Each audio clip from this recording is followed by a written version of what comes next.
Whenever candidates come to me, I always tell them अपने under graduation को seriously लीजिए. Candidates like him, कितना score था शुरू के 2 साल का एवरेज? 7.7. 7.7 CGPA. आधी नींद में एग्जाम देना तो 7.7 CGPA ना आए. मैं लिख के दे रहा हूँ ये बात. I've worked with him for a good 8-9 months and I'm telling you his caliber is next level. Second year मेरा एंड हुआ था वही मई जून के अराउंड ही. एंड हमारे यहाँ पे था कि कंपलसरी इंटर्नशिप करनी है. फॉर समर इंटर्नशिप होती है तो वो करनी थी. तो I got an internship in EY in the department of indirect tax. Okay. And 1.5-2 months की वो इंटर्नशिप थी. एंड तब मेरा जो आश्वत जो है वो कर रहा था CFA की प्रिपरेशन आपके साथ ही. तब मुझे बस पता था कि CFA का नाम कुछ है, ऐसे नहीं पता था कि CFA क्या होता है. Premium pack, added premium pack. मैंने श्वेजर की क्यू बैंक भी ली हुई थी. बट आपने बोला था कि जो आपने बोला मैं वही करा कि use that as a revision. कि अगर आप दूसरा सब्जेक्ट कर रहे हो और आपको पिछले रिवाइज करना है तो आप उसको अटेम्प्ट कर लो रादर देन बार बार नोट्स करने की जगह. सो मैंने वही ऑप्ट करा फिर कि Hello my dear CFA candidates. CFA level 1 2026 May attempt के recently results आए. 39% candidates qualified this exam. Pass percentage पिछले रिजल्ट्स के मुकाबले अच्छा खासा ड्रॉप्ड है. बट आई एम 100% श्योर कि हर वो कैंडिडेट जिसने बहुत अच्छी प्रिपरेशन की थी, that candidate did qualify the exam. I have one such candidate with me today. His name is Punya Saini. He scored 1805, 1805 in his CFA level 1 exams. मैं अपने class में बहुत बार ये चीज़ कह चुका हूँ कि देयर आर कैंडिडेट्स जिनकी प्रिपरेशन इतनी अच्छी लग रही होती है देख के, जिन्होंने इतने ज़्यादा सॉलिड तरीके से हर चीज़ की कवरेज की होती है कि उन्हें देख के लगता है कि God forbid if this candidate doesn't qualify the exam, it would not be his और her mistake, it would be my mistake. कुछ मुझसे रह गया होगा, कैंडिडेट से कुछ नहीं रहा है. मुझे कई बार ऐसी फीलिंग आती है अगर इतने वेल प्रिपेयर्ड कैंडिडेट्स क्वालिफाई ना करें इस एग्जाम को तो मुझे पढ़ाना छोड़ देना चाहिए. तो जेन्युइनली थैंक्स पुण्य, मुझे पढ़ाना नहीं छोड़ना पड़ेगा. God has been really kind. The score that he got 1805, in general you will say that it's a stellar score, but यकीन मानिए I always knew that he will breach 1800 का मार्क. मुझे लगता था on his worst day he should score 1800 1805. On his decent day he should get 1850 or something. On his right day जैसी preparation थी he should get 1875 1870 or something. Generally मुझे candidates को पहले से ही बोलना पसंद नहीं है, बट जब आप इतनी सॉलिड स्कोर्स कंसिस्टेंटली देख रहे हो तो तारीफ ना करना भी गलत ही होगा. आई कैटेगरिकली रिमेंबर हमारा जो मे एग्जाम का ग्रुप था उसमें पुण्य अपने स्कोर्स डाला करते थे, अपने एफर्ट्स लिखा करते थे, and he used to DM me the score thinking कि ग्रुप पे जाके नहीं लिखता हूँ शायद अच्छा नहीं दिखेगा, because he would consistently get 90+% on every half mock that he would appear.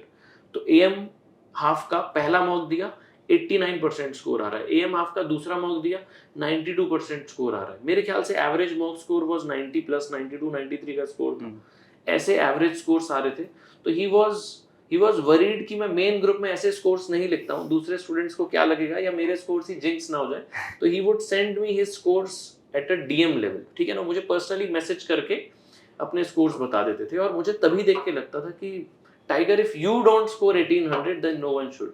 मैं 1805 नंबर की गरिमा को, उसकी इंपॉर्टेंस या उसकी रिस्पेक्ट कम नहीं कर रहा हूँ, but I am pretty sure that on I mean अगर एग्जाम डे बेटर होता शायद उस दिन नर्व्स कंट्रोल हो जाती, या may be if it would have been his day he would have surely scored an 1875, but 1805 बहुत मार्क्स होते हैं.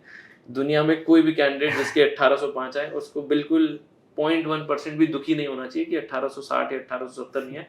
सॉरी मैंने बोल के थोड़ा सा दुख दे दिया होगा, but sincere apologies on that. एक बार डिस्कशन स्टार्ट करते हैं. We will understand his journey till CFA level 1 results. 3 segments में पूरे के पूरे डिस्कशन को डिवाइड करेंगे. First half will be about knowing his prior background prior to CFA, and then we'll understand CFA में कैसे पहुंचे, and then the last part, the most important part for the candidates, कि preparation इतनी solid किस तरीके से की, उसका डिटेल प्लान. आइए डिस्कशन स्टार्ट करते हैं फर्स्ट पार्ट में. पुण्य अपना बैकग्राउंड बताओ. 10th 12th अंडर ग्रेजुएशन, कोई जॉब कोई इंटर्नशिप की है तो वो whatever you want to tell prior to CFA, detail में बताओ। First of all thank you so much sir for having today. मतलब आप नहीं होते तो फिर अभी तो क्या ही होता। 1805 नहीं genuinely thanks, but I will say this, वो मुझे क्रेडिट दें कितना भी, it is out of his respect for me and it is his gratitude, but I always say this, ये सक्सेस कैंडिडेट्स की है, God has been kind to them, it is them who are putting the good hard work, it is them who are doing the long hours. Let's be very candid about it, मेरी class में हर candidate qualify नहीं करता। मैं ऐसा claim भी नहीं करना चाहता हूँ कि आप मुझसे पढ़िए और आपके results out of this world आ जाएंगे। It's very very simple. I am a very process driven person, I am someone who lives by hard work. मैं हमेशा कैंडिडेट्स को कहता हूँ कि stick your neck out, do the best that you can, अच्छे से पूरे के पूरे प्रोसेस को फॉलो करो, रिजल्ट झक मार के आ ही जाते हैं। CFA लेवल 1 का एग्जाम मुश्किल बिल्कुल नहीं है, ये तय है। देने से पहले नहीं भरोसा कर रहे होते हैं कैंडिडेट्स, लेकिन एग्जाम देने के बाद कैंडिडेट्स को लगता है हाँ यार उतना मुश्किल नहीं था। हर वो कैंडिडेट जो प्रोसेस बहुत अच्छे से करता है, जो CFA को फाइनेंस के वर्ल्ड में एक टिकट समझ के आ रहा है, anyone who is thinking that let's learn in the best manner possible and then doing his or her CFA level 1 will surely do very well। कोई भी ऐसा कैंडिडेट जो सोच रहा होता है कि बस एग्जाम को दे देते हैं फटाफट क्वालिफाई कर जाएंगे, या कुछ शॉर्टकट ले लेंगे, fast track videos, crash courses कर लेंगे, लास्ट 1 महीने में कर लेंगे, उनके रिजल्ट्स अच्छे नहीं आते। तो you might say all the thanks to me that you want to, but in my heart I am very clear, whenever you say thanks to me, मुझे लगता है कि भगवान जी ये सिर्फ और सिर्फ आपके तरफ डायरेक्टेड है। It is his way of blessing me कि मुझे ऐसे अच्छे से प्यारे से स्टूडेंट्स ब्लेसिंग्स दे देते हैं, रिस्पेक्ट दे देते हैं, but it is their hard work. जी बताइए। So sir basically first let's talk about class 10 में I got 90% in class 10। Studies में सर स्टार्टिंग से ही है इंटरेस्ट, मतलब स्पोर्ट्स में भी है नो डाउट, मतलब पहले तो था ही काफ़ी ज़्यादा, स्पोर्ट्स में बहुत ज़्यादा इन्वॉल्व था। इन क्लास 5th और 4th I was in national level skating में इन्वॉल्व था मैं। बट उसके बाद थोड़ा कोविड के टाइम से पहले भी थोड़ा छूट ही गया था 10th तक आते आते। 10 में हमारे बोर्ड्स नहीं होते, वो वाला बैच है या यस, तो उसमें बोर्ड नहीं होते, बट अगर होते तो फिर भी इसके अराउंड ही मार्क्स आते, तब मैं श्योर हूँ, मतलब पढ़ाई में था सही था। अच्छा ठीक है। देन 10th 90%, या उसके बाद कॉमर्स के लिए या कॉमर्स। कौन से स्कूल से थे आप? Amity international school. अच्छा, Noida? Ghaziabad. Amity international Ghaziabad. Okay, उसके बाद 12th क्लास भी सेम स्कूल। 12th में कितने मार्क्स थे? 12th में I had 93.4%। Commerce with maths. अच्छा ओके। एंड कोई ट्यूशन नहीं ली थी मैंने 12th तक भी, सिर्फ एक मैथ्स की ली थी और बाकी सब खुद पढ़ा सारा। एंड लोएस्ट मार्क्स 90 थे मैथ्स में थे, मतलब जो भी थे। तो 93.4 आई हैड इन 12th। बहुत बढ़िया। देन उस समय CUET का फर्स्ट ईयर था, तो उसे CUET एग्जाम स्टार्ट करा था DO वालों ने। पहले वो 12th की परसेंटेजेस पे लेते थे, then they started to take it from CUET। Okay, so I appeared for CUET after my boards in May itself 2023 after I completed my 12th class। ठीक है। So I got a score of 750 out of 800। ये तो बहुत अच्छा score है। It was a good score, but मतलब अच्छा college मिल जाता है इसमें, साउथ कैंपस आई थिंक, मतलब मेरे को एक्सपेक्टेड था कि I will get south campus और समथिंग, बट देन वो नॉर्मलाइजेशन वाली सीन आ गई थी। अच्छा। एंड उसके बाद मेरा स्कोर रिड्यूस हो गया था 709 और 705 समथिंग। 750 से नॉर्मलाइजेशन की वजह से मार्क्स रिड्यूस होके 705 हो गया था। कोई कॉलेज नहीं मिल रहा था DU का? मिल गया था कॉलेज, बट 3 राउंड्स होते थे सिलेक्शन के। So I got Dayal Singh college, south campus का ही था लोधी रोड पे, बट तीनों राउंड में वही मिला, मतलब कोई अपग्रेड नहीं हुआ तीनों राउंड के बाद भी। ओके। देन मतलब पेरेंट्स से बात करी, दे वर सेइंग कि एक बार देखा कि कैसा है, मतलब मैं तो सपोर्ट में नहीं था कि वहाँ जाऊँ। अच्छा। बट एक दिन चलो मैंने सोचा कि हो के आ जाता हूँ कि देख के आ जाएगी क्या कैसा क्या है। फिर मैं गया वहाँ पे, एक दिन हो गया, तो मतलब मेरे को अच्छा नहीं लगा था ऑनेस्टली, मतलब मेरे को वो एनवायरनमेंट इतना वो नहीं लगा था कि मैं यहाँ पे ग्रो कर पाऊंगा ज़्यादा, मतलब उस टाइप का। सो फिर एक दिन के बाद फिर वहाँ तो आउट कर दिया मैंने option. Then I give IP का एग्जाम, एंट्रेंस एग्जाम होता है उसमें, IP यूनिवर्सिटी का। उसमें I got selected in chips पीदमपुरा।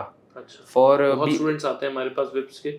I don't know what chips does right, but they मतलब जो भी कैंडिडेट विप्स से आता होता है उनके क्लास 12th के मार्क्स बहुत स्टेलर ही होते हैं, 90+ ही निकलते हैं ऑलमोस्ट हर बच्चे के। सो BCom ऑनर्स मिल गया था मेरे को विप्स में, but the only problem was कि ट्रैवल बहुत ज़्यादा हो जाता, लाइक 2 hours वन साइड हो जाता ऑलमोस्ट डेली। और फिर 4 hours टोटल हो जाता। तो मतलब अगर मेरे को ये दिमाग में था कि अगर मुझे कुछ और करना हुआ तो फिर 3 साल दिक्कत हो जाएगी बहुत ज़्यादा इतना ट्रैवल करने में। ठीक है। फिर एंड में कोई ऑप्शन बचा नहीं हमारे पास अब। फिर कहाँ एमिटी गए? के स्टूडेंट थे, एमिटी में आ गए, एमिटी यूनिवर्सिटी ऑप्ट करी।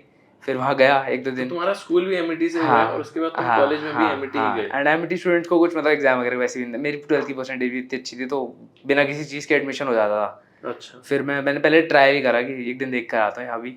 वो ठीक लगा। वो मैं गया तो फिर जो मेरा कोर्स था, मेरा बीबीए नॉर्मल नहीं था, BBA in financial services and markets है। अच्छा, इट्स अ स्पेशलाइज्ड कोर्स कि थर्ड ईयर में पूरा सिर्फ यही सब होगा, financial Okay. Services and markets के बारे में ही। ओके, तो मैं फर्स्ट डे गया तो मेरे को लोग अच्छे लगे जनरली, और मतलब देवर की ऐसा नहीं है कि एमिटी वाला माहौल जो होता है टिपिकल, बट अच्छा था, ठीक था। अच्छा, फिर मैंने वही ऑप्ट कर लिया। दिस वाज अराउंड सितंबर, और मई में मैंने सीयूटी के लिए अपियर करा था, और अच्छा। टाइम तक मैं कॉलेज सॉर्ट नहीं कर पाया था अपना, और सबका होते जा रहा था। तो मेरे को लग रहा था कि अब क्या करूँ, एंड में आगे यही ऑप्शन बच रहा है। I applied for Shiv Nadar as well, वो भी यहाँ पे हो गया था, बट वो उसके हॉस्टल कंपलसरी है। अच्छा। तो फिर वो ऑप्ट नहीं करा, क्योंकि मॉम फिर घर पे अकेले जाती, मेरे भाई भी he lives in Canada. Dad? Dad उस टाइम पे बॉम्बे में थे। अच्छा, डैड बॉम्बे में वर्क कर रहे थे, भाई कनाडा रहता है। यस। तो मॉम अकेली हो जाती है इसलिए शिवनादर नहीं ऑप्ट ठीक करा। है, मतलब कुल मिला के लॉन्ग स्टोरी शॉर्ट, एमिटी से स्कूलिंग हुई और उसके बाद कॉलेज के लिए भी एमिटी में एमिटी पहुंचे। ठीक है, यस। Perfectly fine. कैसे रहे 3 साल और क्या स्कोर्स क्या रहे हैं अभी तक के? सो बेसिकली पहले 2 साल तो बिल्कुल ही मतलब ऐसे पढ़ाई वढ़ाई नहीं, कुछ नहीं, ध्यान नहीं, मतलब मस्ती बिल्कुल, कि ऐसा लगा था कि 12th में चलो 94% आ गई, अब क्या करना है, कॉलेज में मैच काटेंगे। कॉलेज में ऐश काटेंगे। 3 साल है, यही 3 साल होते हैं मस्ती के, सब student of the her- year vibes बिल्कुल ही। मैं यहाँ पे इंटरप्ट करके हर कैंडिडेट को बोल रहा हूँ, whenever candidates come to me, I always tell them अपने अंडर ग्रेजुएशन को सीरियसली लीजिए। कैंडिडेट्स लाइक हिम, कितना स्कोर था शुरू के 2 साल का एवरेज? 7.7। 7.7 CGPA। आधी नींद में एग्जाम देना तो 7.7 CGPA ना आए। मैं लिख के दे रहा हूँ ये बात। I work with him for a good 8-9 months and I am telling you his calibre is next level. 90% रहे हैं 10th और क्लास 12th में, और जाके अंडर ग्रेजुएशन के शुरू के 2 साल में 7.7 की CGPA हो ही नहीं सकती, आनी ही नहीं चाहिए। Why am I so much against low grades in under graduation? Please समझिएगा। अगर आप लोग CFA की तरफ देख रहे हैं as a course, at the end of the day I'm 100% sure a lot of you will look at big time masters in finance या फिर MBA from US, from global colleges, and invariably आपकी profiles को जज किया जाएगा आपके marks पर, आपके एक्सपीरियंसेस पर, आपके इंटर्नशिप्स पर। मुझे ये लगता है कि जो चीज़ श्योरली आपके हाथ में है, मार्क्स अच्छे लाना, उसमें क्यों गलत करना। दूसरी एक और बात है, देखिए क्या है, we live in a cut throat world. मैं SOL से अंडर ग्रेजुएशन करूं और साथ में CFA के 2 लेवल क्वालिफाई कर लूं। Someone else, he also does 2 levels of CFA, but let's say he's from Hindu, he's from Hansraj, he's from Shiv Nadar, he's from Symbiosis, he's from some good college. Surely कहीं ना कहीं back of the mind, the interviewer or the hiring manager will have a slight bias towards a candidate who has gone to a bigger or a better college and has performed better. मैं ये नहीं कह रहा हूँ कि कोई SOL वाले candidate के CV में कमी है, उसको जॉब नहीं मिलेगी, ऐसा बिल्कुल नहीं कह रहा हूँ मैं। अगर आपके मार्क्स कम थे और आपको एक बहुत अच्छा कॉलेज नहीं मिला तो what can you do best today? या तो आपके CV पे सिर्फ SOL लिखा रहेगा, या तो लिखा रहेगा SOL के साथ साथ CFA, SOL के साथ साथ चार्टर्ड अकाउंटेंसी या CPA। तो SOL versus SOL plus a professional course, which CV is better? Obviously SOL plus a big time professional course, but जितना ज़्यादा अपने तरफ से बेहतर बनाया जा सकता है CV को, उतनी मेहनत करनी चाहिए, मार्क्स लाने चाहिए। बट चलो कोई बात नहीं, हो गई गलती। 2 साल का स्कोर एवरेज 7.5, 7.7। उसके बाद सर तो सेकेंड ईयर जब खत्म होने वाला था तो मेरा जो फ्रेंड है, ही जॉइंड वॉल स्ट्रीट स्कूल, उसने CFA की। he is talking about his friend, his name is Aswath. He has also, he has also been my student. He has qualified his level 1, he's appearing for level 2 now, and I should give a shout out to Aswath. He's one of the finest that I've worked with. These two would sit together and he has been a stellar student. I promise to bring him for the podcast after his level 2 is done. मिलते हैं आस्वत जी। सो फिर sir second year मेरा and हुआ था वही मई जून के around he, and हमारे यहाँ पे था कि कंपलसरी इंटर्नशिप करनी है, फॉर समर इंटर्नशिप होती है तो वो करनी थी। तो I got an internship in EY in the department of indirect tax. Okay. And 1.5-2 months की वो इंटर्नशिप थी, एंड तब मेरा जो आश्वत जो है वो कर रहा था CFA की प्रिपरेशन आपके साथ ही। अच्छा तब मुझे बस पता था कि CFA का नाम कुछ है, ऐसे नहीं पता था कि CFA क्या होता है, अंदर से क्या होता है, मतलब कुछ ऐसा नहीं था। यू जस्ट न्यू कि एक फाइनेंस का कोर्स कोर्स है है, CFA, yes. अच्छा है नहीं है, क्या मटेरियल, क्या कोर्स करिकुलम है, क्या बिल्कुल, कोर्स बिल्कुल। मटेरियल है, वो सब कुछ नहीं पता। बिल्कुल, बिल्कुल। ओके देन एंड बट वही मेरे को था कि फाइनेंशियल मार्केट्स और स्टॉक मार्केट का मेरे को इंटरेस्ट स्टार्टिंग से था, मतलब कॉलेज के टाइम से ही फर्स्ट सेकंड ईयर में मैंने एक कोर्स भी करता छोटा मोटा स्टॉक मार्केट का, तो बेसिक्स वगैरह मुझे पता थे, मतलब मैं मार्केट में थोड़ा बहुत एक्टिव भी था। ठीक है। देन जून एंड जब मेरी इंटर्नशिप वगैरह खत्म हुई तो मेरी उस ऐसी मैं उससे मिला, तो वो मेरे को बता रहा था अपने बारे में कि ये CFA का चल रहा है, सर हैं वो पढ़ाते, करण सर करके हैं वो पढ़ाते हैं। तो मैं अच्छा अच्छा, पहले तो मेरे को था नहीं कि मेरे को ज्वाइन वन करना है सब कुछ, बट मैंने आके मम्मी को बताया अपनी कि ये बता रहा है कि थोड़ा CFA करके कोई कोर्स होता है, उनको भी कुछ नहीं पता था, नाम मैंने पहली बार सुना था मेरे मुंह से। फिर मैंने उन्हें बताया कि US का ऐसे कोर्स है और ये हाँ। इन्वेस्टमेंट्स वगैरह और इन सब चीज़ों के लिए होता है। ठीक है। तो उन्होंने कहा कि एक बार होकर आ। मैं बोला मैं क्या करूँगा करके, मेरे को क्या ज़रूरत है, मैंने ऐसे बोला। तो उन्होंने बोला एक बार होकर तो आ, कुछ क्या पता अच्छा हो। फिर मैंने बात करी वॉल स्ट्रीट में, तो लकीली अगले दिन ही डेमो क्लास थी, अगले दिन कुछ सैटरडे संडे था तो डेमो क्लास थी, एंड उन्होंने कहा कि आप आ जाओ। ठीक है। तो this was around last week of June, 23 जून के around if I am not wrong, last year 2025 में। तो मैं आया तब आप बीच सब्जेक्ट में था, वो बीच सब्जेक्ट चल रहा था, मैं आपसे मिला था। तो आपने कहा था कि बैठ जा, जो भी है। फिर पोर्टफोलियो मैनेजमेंट पढ़ा रहे थे आप उस समय, मेरे को पता क्या याद है। हाँ समझ गया मैं। हाँ। थ्योरी सब्जेक्ट जो पढ़ा रहे होते हैं पोर्टफोलियो के, उसमें हाँ, बैठने दे देते हैं हाँ, कैंडिडेट्स को, हाँ, क्योंकि वो कॉग्निटिवली कम चैलेंजिंग है, समझ आ जाते हैं। Portfolio planning and construction if I am not wrong, second वाला जो थ्योरी का चैप्टर वो चल रहा था, फिर उसमें IPS बनाते हैं हम क्लाइंट्स के लिए। Correct correct. तो वो मेरी फर्स्ट क्लास थी, डेमो वाली। ओके। और मतलब मैं तो पहली क्लास करके ऐसा हो गया था, यही है। अच्छा। पहले एक साइड, एक दिन पहले मेरे को ऐसा था कि क्या ही करूँगा मैं करके, मेरे को कोई इंटरेस्ट नहीं है ये सब, मुझे तो पता भी नहीं है। अगली क्लास करके मेरे को पता लगा यही तो ढूंढ रहा था मैं इतने टाइम से, कि यही तो इंटरेस्ट है, मतलब इसी चीज़ में तो घुसना है, अगर करियर बनाना तो इस चीज़ में बनाना है। कॉमर्स करिए, फाइनेंस है, कोर फाइनेंस ही है मतलब आगे के लिए। तो वो डेमो क्लास वगैरह करी, फिर उसके बाद बात करी मैंने, फिर I joined the batch and 5 जुलाई से बैच स्टार्ट हुआ था 25 में। So I start my preparation 5 July 2025। Okay, साल हो गया ऑलमोस्ट। एक साल हो गया एग्जैक्ट ऑलमोस्ट जी। सो फर्स्ट क्लास 5 को थी, ओरिएंटेशन वगैरह थी, एंड देन मतलब आपने उसमें बताया कि कौन सा अटेम्प्ट देना चाहिए। जी। पहले मैं सोच रहा था कि फेब का ही दे दूँ, हाँ। बट वही था कि मेरे को थोड़ा ये रखना था कि मेरे को श्योर, हाँ मेरे को ये भी था कि श्योर चाहिए कि मेरे को पास होना है, मैं दूसरी बार नहीं दे सकता, एक बार वापस नहीं दे सकता मैं। तो कॉलेज भी था, आपने बोला जो फुल टाइम कॉलेज वाले हैं जिनका हेक्टिक है, मेरी अटेंडेंस का थोड़ा सीन रहता ही था, 75% वॉज कंपलसरी, करनी क्लास में बैठना है, नो प्रॉक्सी नो नथिंग। ठीक है। तो आपने बोलते जो फुल टाइम कॉलेज वाले हैं कि मई में दे देना, 3 महीने और एक्स्ट्रा लेने में को बुराई नहीं, नो हार्म। ठीक है। तो आई ऑप्टेड देन कि मई में दे देते हैं चलो। सो 5 जुलाई से I started my prep. 2 questions तो साइमल्टेनियसली आंसर हो ही गए कि बिफोर CFA क्या चल रहा था और CFA में कैसे पहुंचे, वहां तक तो एक आंसर देते हुए क्लैरिटी आ गई। अब आपकी प्रिपरेशन को डिटेल में समझते हैं। आपने 23 जून को पहली बार एक डेमो क्लास ली थी, 5 जुलाई से आपने बैच स्टार्ट कर दिया था, ठीक है ना। 5 जुलाई से लेके नेक्स्ट मई में आपने एग्जाम दिया। This is like 10 months of preparation मोटा मोटा। ये 10 मंथ्स में मुझे ब्रॉडली सेग्रीगेट करके बताओ कि इस महीने तक ये किया, इस महीने में ये किया, एक बार ब्रॉडली बताओ, फिर डीप डाइव करते हैं। सो सर जुलाई में आई स्टार्टेड, देन स्टार्टिंग में वो बेसिक्स एंड फाउंडेशन का होता है, क्योंकि मेरे को बैकग्राउंड तो था नहीं ऑनेस्टली, इस चीज़ में मेरे को बिल्कुल भी कोई नॉलेज नहीं थी ना किसी। तो शुरू का एक महीना तो बेसिक्स जुलाई क्लासेस चलती है, उसमें बैठे हैं फुल बेसिक्स चला था अपना, कि आपने जो पढ़ाया और साथ साथ जो बाकी का खुद का होता है वो कर रहा था मैं। ठीक है। देन अगस्त से I started with the main subjects. ठीक है। सो अगस्त में I did 2 subjects. First was economics जो क्लास में चल रहा था, एंड सेकंड वाज पोर्टफोलियो जो मैं खुद से कर रहा था। अच्छा ठीक है। सो मेरी स्ट्रैटेजी यही थी स्टार्टिंग से कि एक सब्जेक्ट क्लास में जो चल रहा है वो करते रहेंगे और एक पोर्टल से करते रहेंगे, क्योंकि आपने मेरे को ये गाइड करता है कि ये बेस्ट रहता है, थोड़ा सा ईज ऑफ हो जाता है। अगर आप क्लास में करते रहो तो फिर ऑर्डर वो आपके हिसाब से हो सकता है।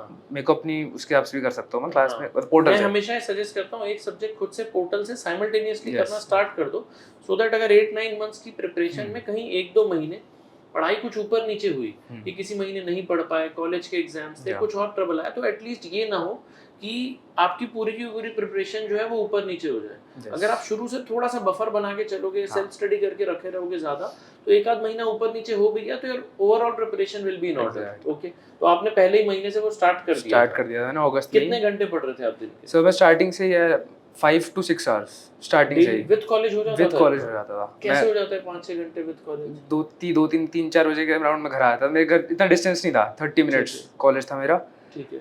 सो उसके बाद आगे कुछ नहीं और मतलब मैं जिस दिन से मैंने बैच CFA का ज्वाइन करता उस दिन सब छोड़ दिया मैंने, कोई मस्ती मस्ती कुछ नहीं, सब कोई दोस्तों पहले के दिन साथ से ही, घूमना हाँ घामना कुछ नहीं, बिल्कुल। 5 to 6 hours per day on a weekday चल ऑन रहा था, वीकडे स्टार्टिंग से, और वीकेंड पे 10 आवर्स हो जाता था विद क्लास अगर आप लोग, मतलब 4-5 घंटे की क्लास और 4-5 4-5 घंटे की self self study. Study. Now this is what I call preparation. Day 1 से along with a full time college आप दिन के 5 घंटे पढ़ रहे हो, मतलब 5 वीकडेज में 25 घंटे और वीकेंड में 10 घंटा डेली, मतलब सैटरडे के 10 घंटे, संडे के 10 घंटे, मतलब मोटा मोटा we are talking about 45 to 50 hours per week, which compounds to 200 hours per month.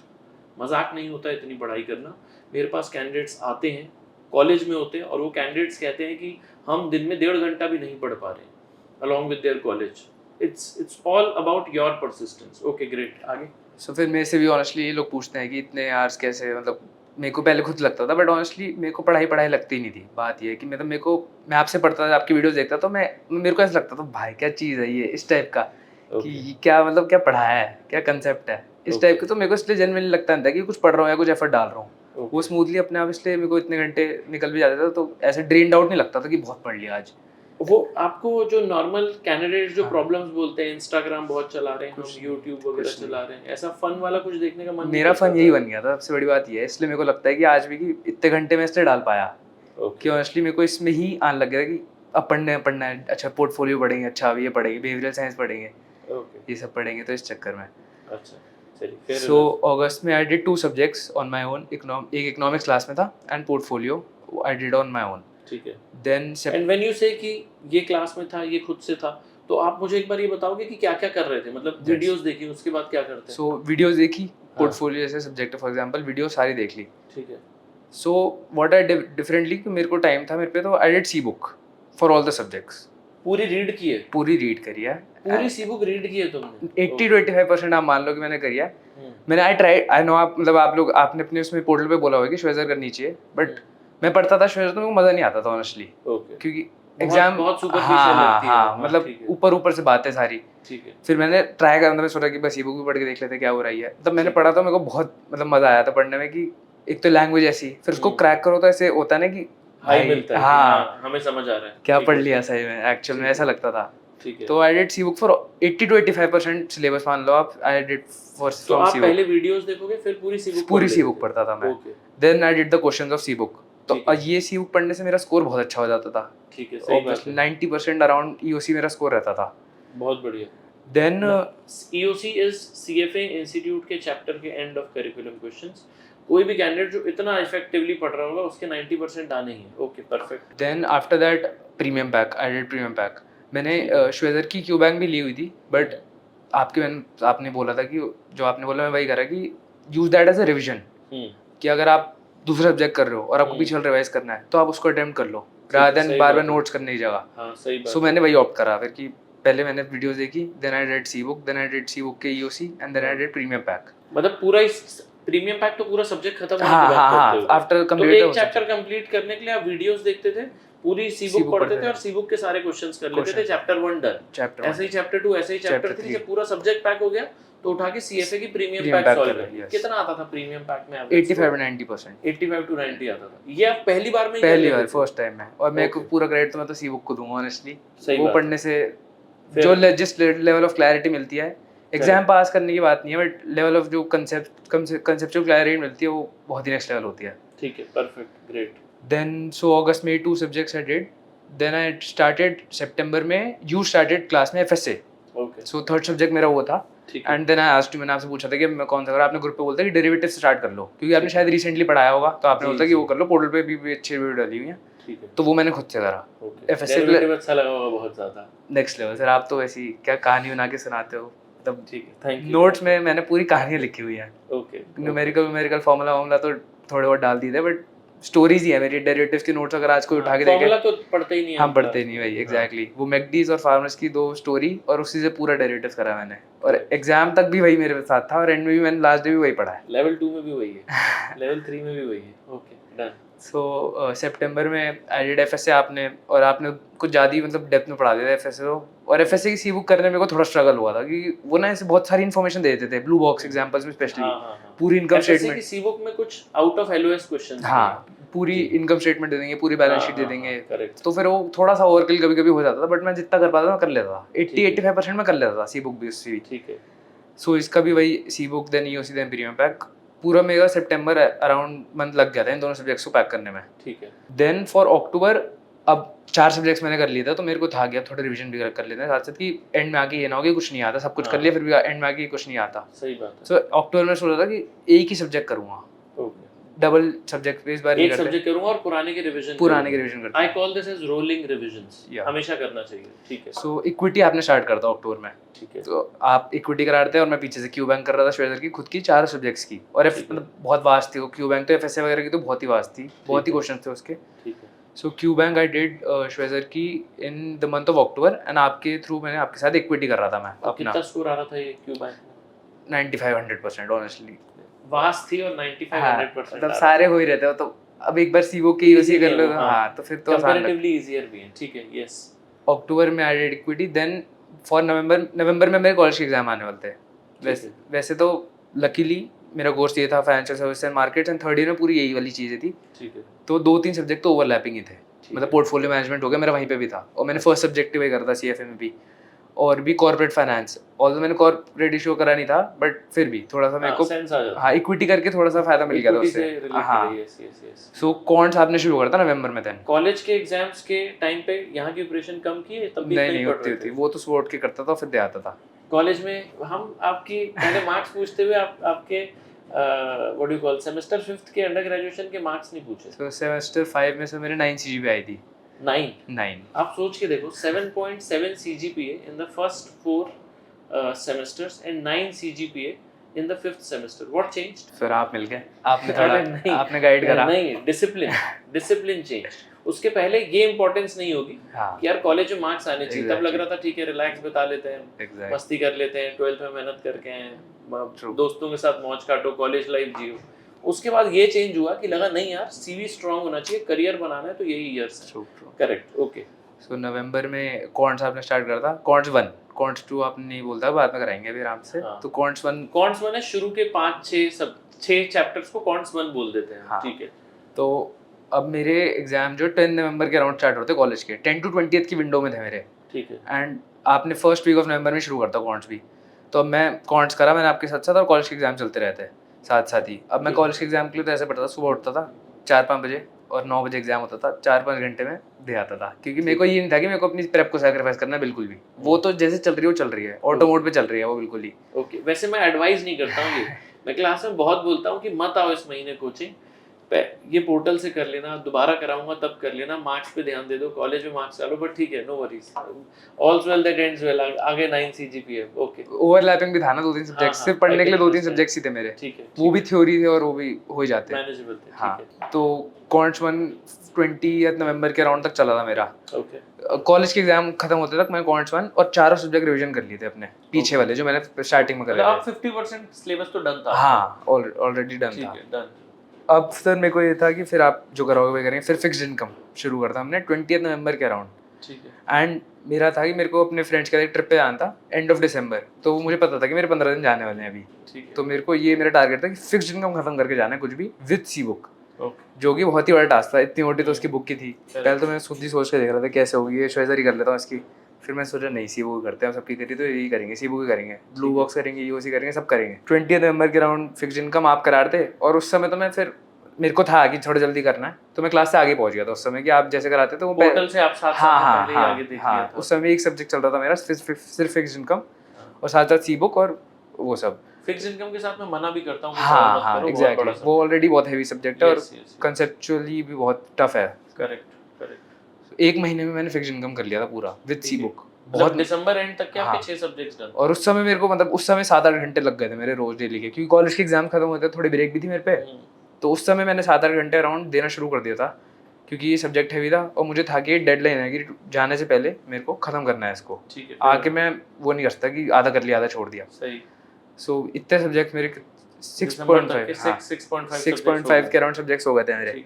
Then January first week में आई केम बैक, उसके बाद थोड़ा सा आने में टाइम लगता है प्रेप में, वापस दूसरा घूम के आया था थोड़ा 10-15 दिन के लिए। तो आगे आई स्टार्टेड विद कॉन्स्ट 2, यही बचा था डिफिकल्ट, और कुछ नहीं बचा था। ऑल्ट और कोर बचा था, तो वो मेरे को था कि कर लेंगे, कोई दिक्कत नहीं है, इतना कर लिया, इतना सी वो कर ली तो वो भी हो जाएगा। तो सर जनवरी में आई स्टार्टेड विद कॉन्स्ट 2 का अपना कॉन्स्ट 2 अलॉन्ग विद ऑल्ट, ये दोनों मैंने जनवरी में ख़त्म कर दिया। ठीक है।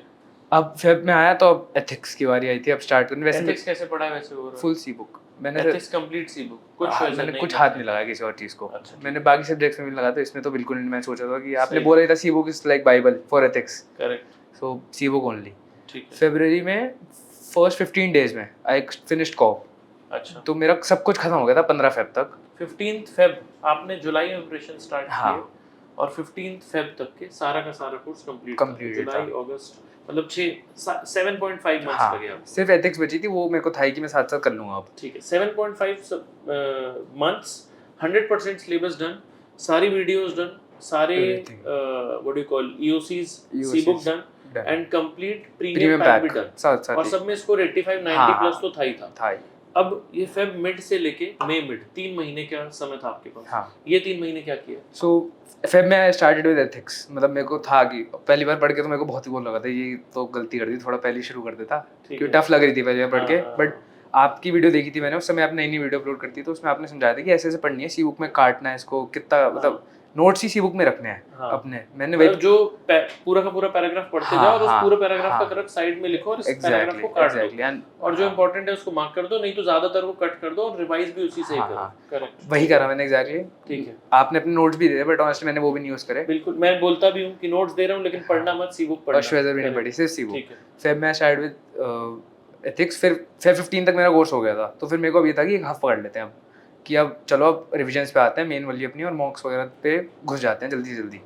15 डेज के अराउंड लगे। मैंने पीएम हाफ चुना, क्योंकि उसमें थोड़ा न्यूमेरिकल वगैरह याद होता है। एएम हाफ में थोड़ा एथिक्स भी था, तो वो तो मैं कर नहीं सकता था। 15 डेज में around I completed around the PM revision. मैंने एक रिविजन पूरी कंप्लीट कर ली। देन आई 15 डेज में then I paid for the first mock on 3rd और 2nd मार्च के अराउंड ही। पहला मॉक मैंने दिया तो मेरा स्कोर आया 89%। ठीक है। उस दिन मैं समझ गया था कि चलो ये तो हो जाएगा। अब मेरे को थोड़ा कॉन्फिडेंस आ गया फर्स्ट था। हाफ मॉक में स्कोर 89%। फर्स्ट हाफ मॉक मतलब एएम पीएम दोनों मॉक्स एक साथ नहीं दिए, सिर्फ पीएम हाफ का मॉक उठा के दिया, उसमें स्कोर आया 89% का। ये पहला मॉक था मेरा, और दिस वाज इन मार्च। 2 महीना पहले।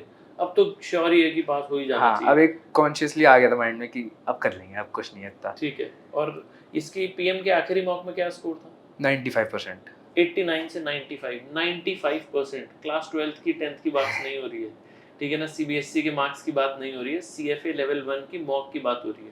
95%, ओके। और एएम कब देने स्टार्ट किए? Am I started in April. Am में पहले मॉक में स्कोर? एएम में अराउंड 86-85% के अराउंड था, क्योंकि थोड़ा सा एथिक्स का था। हाँ। और फाइनल मॉक में स्कोर? फाइनल मॉक में 90+, 91 के अराउंड आ गया था। 91? हाँ, 91 के अराउंड आ गया। और 91 95 का एग्रीगेट करूं तो 92 93 हाँ, का स्कोर था। Yes. This is what I call a solid prep. आप सोच के देखो ना, जिसके 92% आ रहे हैं एवरेज, जिसके पीएम में 95 आ रहे हैं, जिसके एएम में 91 आ रहे हैं, इसके कैसे नहीं आएंगे एग्जाम में 1800 पार? ओके। सो फेब में ही था, फिर मार्च में हो गया था, मॉक्स देना शुरू कर दिया था मैंने। आखिरी मॉक कब दिया? आखिरी मॉक एग्जाम से 25 दिन पहले, मतलब लास्ट एग्जाम के लास्ट 1 मंथ में आपने कोई मॉक नहीं दिया? कोई मॉक नहीं दिया। आप मेरी पुरानी वीडियोस जाके उठा के देखिए, मैं बहुत बार सजेस्ट करता हूँ आखिरी एग्जाम मंथ में या एग्जाम के लास्ट 3-4 वीक्स में एटलीस्ट मॉक्स देने ही नहीं चाहिए। अगर किसी एक मॉक में भी स्कोर ऊपर नीचे आ गया तो आपका कॉन्फिडेंस डेंट हो जाएगा। बट इतना ज़्यादा इस चीज़ पे एम्फेसिस डालता हूँ, लेकिन candidates do not listen to me. In fact I am telling you, I have interacted with so many candidates in the past as well, and a lot of candidates have scored more than 1800, but वो भी आखिरी के 3 हफ्ते में मॉक्स दे ही रहे होते हैं। Candidates तो एग्जाम से 4-5 दिन पहले भी मॉक दे रहे होते हैं, भगवान जाने क्यों। Why do you want to test yourself 4 days before the exam? क्या कर लोगे? प्रिपरेशन रिविजन्स पे ध्यान दो। मॉक्स देने का रियल पर्पस है आपको आपकी गलतियां पता चले। गलती पहले पता चलेगी तो एग्जाम से पहले करेक्ट कर पाओगे। एग्जाम के 2 दिन पहले गलती पता चल भी गई तो ये स्ट्रेस आएगा कि यार गलतियां हो रही हैं, अब ठीक करने का समय तो है नहीं, एग्जाम में डूब जाऊंगा। बहुत बढ़िया है, मतलब no doubt that you are probably the finest prepared candidate that I have taught. Okay, आगे। सो सर ये मतलब आखिरी 1 मंथ में क्या किया? सिर्फ रिविजन्स? रिवीजन भी ऐसे कि अप्रैल में मेरे एग्जाम थे कॉलेज के, और इसी रीजन से मैंने अपना कोर्स जल्दी कर लिया था कि मुझे पता था कि एंड में मैं फंस सकता हूँ इस चीज़ ठीक में है। कि कॉलेज के एग्जाम्स हैं। और ठीक है। April first half 20 days full मेरे कॉलेज के एग्जाम्स थे, और एक महीने बाद ही मेरा एग्जाम था। तो उस समय मैं मॉक्स ही दे रहा था कॉलेज के एग्जाम के साथ भी। ठीक है। उस समय मेरे को था कि मॉक्स 20 अप्रैल 25 अप्रैल में खत्म कर देना है, क्योंकि 18 में कोई एग्जाम है, एक महीने तक कोई मॉक्स नहीं देने, कुछ नहीं देना, अपने प्रिपरेशन पे फिर रिवीजन वगैरह पे ध्यान देना है। सो 20 अप्रैल तक लास्ट मॉक मैंने दे दिया था। देन उसके बाद 10 दिन लगाए थे मैंने अप्रैल के पूरे, एक बार AM और एक बार PM खत्म करता। Then first 5 days of May मैंने सिर्फ थ्योरी पार्ट ले लिया था अलग से। मैंने अलग से रखे हुए थे कि ये थ्योरी वाले जो चैप्टर्स है ना, वहाँ दिक्कत आ सकती है, कि मुझे लग रहा था कि मॉक्स देगी कि थोड़ा थ्योरी टेस्ट करते हैं। हाँ, 5 days I gave full to theory, पूरे सिलेबस की, जो मेरे को लगता था जो बिल्कुल थ्योरेटिकल है, जिसमें कुछ चैलेंजिंग पार्ट नहीं है, न्यूमेरिकल पार्ट नहीं है, सिर्फ रटने का ही याद हाँ करना है। हाँ, वो सब 5 दिन मैंने उस चीज़ के लिए दिए थे। एंड देन 5 to 17 में I did around 3 or 4 revision, 3 revisions I did in the last 3 जितने भी 2 हफ्ते थे वो। ओके, और उसके बाद लास्ट 1 वीक में फिर 3 से 4 रिवीजन। हाँ हाँ, okay, is it safe to say कि ओवरऑल हर सब्जेक्ट हर टॉपिक के 6-7 रिवीजन हो गए थे? ज़्यादा ही आई थिंक ज़्यादा कुछ ही। सब्जेक्ट्स के तो 9 और 10 तक भी पहुंच गए थे एंड आते आते। मतलब ऐसा हो गया था कि मेरे को पेज भी याद हो गया था कि कौन सी जगह क्या है, इतनी विजुअलाइजेशन पावर हो गई थी कि मुझे पता है कि अगले पेज पे क्या आने वाला है, क्या लिखा है, कहाँ पे लिखा है। ग्रेट। एक लास्ट चीज बताओ, कुछ गलती हुई है पूरे के पूरे सफर में, in all this preparation journey, any mistake that you would want to say कि ये मत करना यार, मैंने की थी, मैं फंस गया था? नहीं सर, ऑनेस्टली मेरे को तो नहीं लगता कि मेरी प्रिपरेशन में ऐसी कोई गलती थी, और ऐसे भी याद भी नहीं आ रही। इसको कहते हैं सॉलिड माइंड, इसको कहते हैं कॉन्फिडेंस। परफेक्ट। मैं भी, मुझसे कोई पूछता मैं भी कहता कि मेरे ख्याल से इसने कोई गलती नहीं की होगी, जो उसने किया सब सही किया। परफेक्ट, बहुत बढ़िया। क्योंकि सर, हाँ, बोलो जो आपने मतलब बेसिकली जो आपने प्रोसेस बताया था, मैंने एग्जैक्टली वही फॉलो करा ना। मैंने अपना कुछ ज़्यादा दिमाग लगाया। आपने जो ग्रुप बनता है एंड में मे का, उसमें आप कॉल्स करते थे उस समय सर, वैसी स्टेट ऑफ माइंड ऐसा होता है कि कोई रीअश्योरेंस ही दे दे कि उस समय सेल्फ डाउट इतना आ रहा होता है, भाई हो पाएगा नहीं हो पाएगा, कुछ नहीं पता। जितनी भी अच्छी प्रिपरेशन हो, उस समय नॉर्मल बेसिक चीज़ भी ऐसी लगती है कि क्या ही होगा इसमें, क्या ही हो सकता है। फिर उस समय कोई चीज़ होता है कि रीअश्योर करते, तो फिर वो आप करते थे, और फिर आप बोलते थे कि प्रोसेस है जो मैं आपको बता रहा हूँ कि ये वर्क करते हैं एक्चुअल में। तो फिर इसलिए मैंने ब्लाइंड होकर बिल्कुल वही फॉलो करे थे, और फिर उसी की वजह से यहाँ पे हूँ आज मैं। चलिए, ग्रेट, बहुत बहुत अच्छी बात है। I am happy that I could be of help. Anything that you think that I have forgotten, not asked, but आप बताना चाहोगे तो बताओ, and then we'll wrap this beautiful conversation. Ashes तो ऐसा कुछ नहीं है सर, बस वही एक एरर लॉग की चीज़ होती है, वो तो मैंने इस बार में ऑनेस्टली मैंने नहीं बनाई थी, और मेरे को एंड में आके लगा था कि शायद मेरे को बना लेनी चाहिए थी। अच्छा, आप सजेस्ट, बट वही था कि मेरे को ये लगता था कि मेरे 10% तो मार्क क्वेश्चन गलत हो रहे हैं। वो कैंडिडेट कह रहे हैं कि मैं हमेशा सजेस्ट करता हूँ कि आप एरर लॉग बनाओ, जो गलतियां हो रही है उसको लिखो, बट ये सेइंग कि 90-95 आ रहे थे, अब क्या ही एरर लॉग बनाऊंगा, उतना बस मार्क कर दिया तो ही बहुत। एग्जैक्टली, 4-5 क्वेश्चन ही ज़्यादातर होते थे EOC वगैरह में गलत, तो फिर मैं उसको नोट्स में डाल देता था। अच्छा, एरर लॉग, ठीक है, वो एरर लॉग ही हुआ एक तरीके का। ठीक है, fair enough. This was superb यार, मतलब आई विश कि इतनी अच्छी प्रिपरेशन सारे कैंडिडेट्स कर पाए। I'm betting big on you for a very very big career. I hope that you get all that is possible in this world. I hope कि मैं आपके साथ level 2 के बाद भी इस तरीके से बैठ पाऊँ और हम interact कर पाएँ। बिल्कुल sir. This is it as of now. Thanks a lot. You all have been very kind and very patient to watch this longer podcast. Please take care. Thank you. Bye bye. And God be with us.